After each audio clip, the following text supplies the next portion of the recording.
2024च्या विधानसभा निवडणुकांचं बिगुल वाजलंय। राज्यामध्ये जोरदार यात्रा सभा सुरू झाल्यात, पण या सगळ्यामध्ये लक्ष वेधून घेतोय एक नवा भिडू। 2024च्या विधानसभा निवडणुकीमध्ये हा भिडू पहिल्यांदाच रिंगणामध्ये असणार आहे। नाव आहे मनोज जरांगे पाटील। वर्षभरापूर्वी महाराष्ट्राला माहितही नसलेलं हे नाव आता विधानसभेच्या रिंगणामध्ये उतरणार आहे।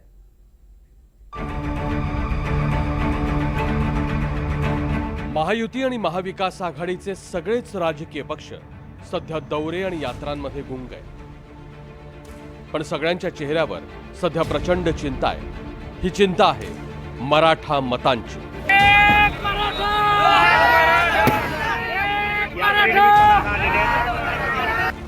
मनोज जरांगे पाटील यांनी 288च्या 288 जागांवर उमेदवार उभे करण्याची घोषणा केली आहे। त्यामुळे मराठा आंदोलनाचं वादळ आता विधानसभेला कुठे आणि कसं घोंघावणार याचे आडाखे बांधले जात आहेत। सगळ्या जागा फक्त मराठाच असेल असं नाही नाही नाही, अजिबात नाही। राखीव तर सगळ्या जागा ह्यावेळेस मराठी आमच्या विचाराची जी आहेत पुऱ्या जागा निवडून आणणार। मनोज जरांगे पाटील यांनी 288 जागांवर उमेदवार उभे केले तर सगळ्याच राजकीय पक्षांची अडचण होणार। लोकसभेच्या निवडणुकीत जरांगेंनी उमेदवार उभे केले नाही, पण मराठवाड्यात महायुतीला जरांगेंच्या आंदोलनाचा जोरदार फटका बसला। आता विधानसभेला जर जरांगे थेट उमेदवारच उभे करत असतील तर महायुतीसोबत महाविकास आघाडीची ही चिंता वाढेल। आम्ही 288 उमेदवार उभे करू। अरे 88 तर उभे कर, 288 कुठून करतो? 288 मध्ये 8 तर निवडून आण। ये ना मैदानात, ये निवडणुका लढाव, हिम्मत असेल तर लढाव निवडणूक। चॅलेंज आहे माझं, 288 उमेदवार उभे करून दाखव।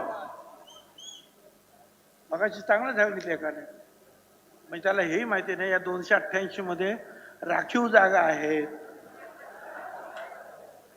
दलितांच्या राखीव आहे, आदिवासींच्या राखीव आहे, तिथे सुद्धा मराठा समाजालाच उभं कर। काय हुशार माणूस किती। लोकशाहीमध्ये प्रत्येकाला अधिकार आहे निर्णय घ्यायचा, लोक उभे करायचा, उभे करतील ते कुणाला समर्थन द्यायचं, कुणाला विरोध करायचा, त्याच्यात काही चुकीचं आहे। आणि माझाही पक्ष काही जागा निर्धार आहे, याचा अर्थ काय आम्ही चुकीचं आहे। जरांगे सध्या पश्चिम महाराष्ट्राच्या दौऱ्यावर आहे, तिथंही जरांगेंना मोठा प्रतिसाद मिळतो। ओबीसीतून मराठ्यांना आरक्षणाच्या मागणीवर जरांगे ठाम आहे। याच मागणीवर पवारांनी भूमिका स्पष्ट करण्याचा आग्रह होतोय, त्यामुळे मराठा विरुद्ध ओबीसी असा वाद ठळक होतोय। त्यामुळे जरांगेंचे उमेदवार नेमके कोण असणार असाही सवाल आहे। लोकांच्या हे लक्षात आलं की जर 42 वर्षापासून हा लढा आहे तर मग जिथं देणारं सत्ता केंद्र आहे त्या सत्ता केंद्राकडे आपल्याला जावं लागतं।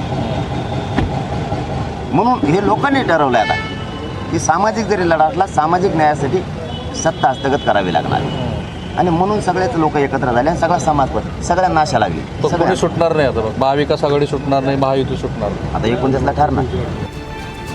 जरांगेंचा उमेदवार मराठा असेल आणि त्याला मराठा म्हणूनच मतं पडली तर महाविकास आघाडीची चिंता वाढू शकते। मनोज जरांगे पाटील यांचा प्रभाव ते ज्या मराठवाड्यात आहेत त्या 46 विधानसभा मतदारसंघ, शेजारच्या नगर जिल्ह्यामध्ये, शेजारच्या सोलापूर जिल्ह्यामध्ये असा मिळून 60 ते 70 विधानसभा मतदारसंघावरती निश्चित पडू शकतो। पण महाराष्ट्राचा इतिहास थोडासा वेगळा आहे। महाराष्ट्रातल्या सामाजिक चळवळी त्या जेव्हा राजकारणात आल्या त्यावेळेला त्यांना फारसं यश मिळालेलं नाही। शरद जोशी हे त्याचं सगळ्यात मोठं उदाहरण। आणि म्हणूनच एखाद्या सामाजिक चळवळीचं आरक्षणाच्या मुद्द्यासारखं नेतृत्व करणं ती गोष्ट वेगळी आणि पक्ष चालवणं, राजकारण करणं ही गोष्ट वेगळी। दोन्हीमध्ये फार मोठं अंतर आहे। सामाजिक चळवळी आणि त्या चळवळींचं नेतृत्व राजकारणात आलं तर त्यांना यश मिळण्याची शक्यता कमी असते असा महाराष्ट्राचा इतिहास आहे। राजकीय पटलावरची ताकद हीच आपल्याला न्याय मिळवून देऊ शकते असा जरांगेंना विश्वास आहे। पण आंदोलनाचं नेतृत्व आणि राजकीय नेतृत्व यात बरंच अंतर असतं।